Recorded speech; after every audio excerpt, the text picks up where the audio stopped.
or even if there's a trial? It's complicated. I mean, certainly you look at it and you say, well, the Secretary of DHS comes out and says this was a justified shooting and then she was trying to kill the officer or domestic terrorist rather, and the department says that, and then the vice president says that. You certainly would not expect now that whatever public revelations are provided about this investigation are going to suggest that there was misconduct here.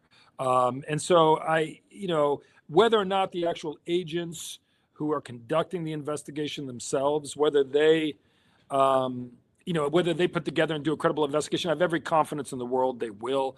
And the problem is with these results is they're presented to the Department of Justice, they're presented to DHS leadership. What becomes of them after that point? I just can't imagine there's any scenario where the public's going to have much confidence in those. Right, which is chilling for the trust in our institutions. Speaking about the investigation today, the FBI said that they are going to handle the investigation on their own. They had previously said, as is standard, that local law enforcement in Minnesota would participate with the FBI in the investigation. And, today the Minnesota officials are saying that they're basically being blocked, or the investigation is being, run out of Washington, shutting them out. What is the actual federal state authority here? Well, I do think the FBI is probably within their rights to say we're not going to include you in the investigation, but it's disappointing at a minimum, to say the least. I think that the public, Jessica, the public wants some credible answers here, and I think the public would have a lot more confidence if the feds and the state work together. In a normal situation, you have law enforcement as one, whether it's state and local or it's federal, and they can work collaboratively and work together. There are times that doesn't happen for various reasons, but more often than not, you're going to see collaborative investigations, and the public benefits the most when that happens.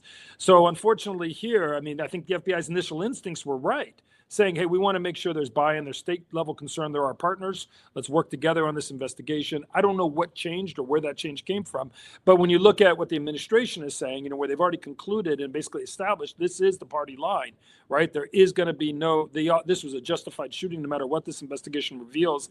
I guess it shouldn't be too surprising that they said, well, we don't need the state authorities, state officials looking at the same evidence and reaching a different conclusion.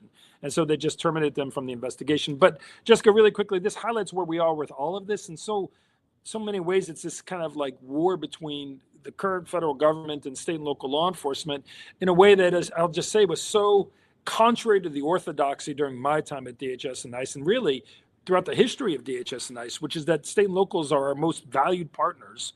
And those relationships were sacrosanct, and you partner where you can, and there's strengths that they have that are our weaknesses and vice versa. But together it makes the country safer, which was the overall mission.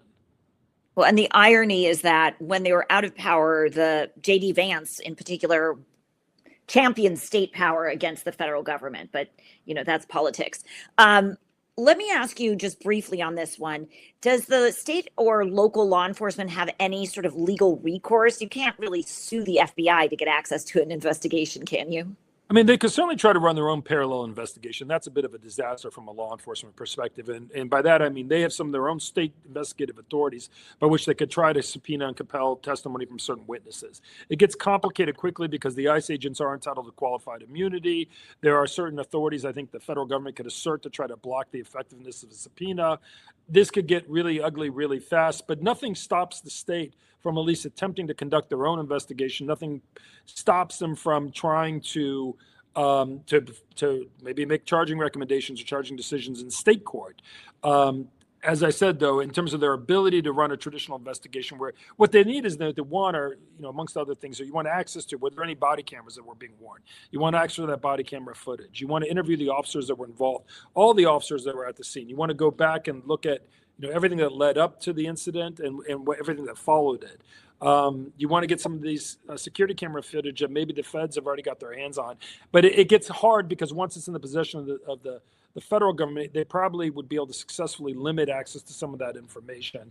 But one other thing, Jessica, you also in a normal investigation, the reason you work collaboratively is you don't want to have, even if there are witnesses that are interviewed on multiple occasions, you don't want to build discrepancies because that can undermine your legal cases later. You know, you want to have, that's why you want everyone sitting side by side doing these interviews together, to ensure that you get accurate and consistent testimony from everyone. But long story short is I don't know what the state is going to do. It's certainly possible the state may try to address this issue on their own. It would not be unprecedented, but it would raise a whole host of complicated legal issues and potentially could just shift this kind of tension between the feds and the state, from the streets to the courtroom. Can I ask you about the shooting itself? And ICE's own legal standard for use of deadly force. What has to be true for a shooting to be considered justified under federal law?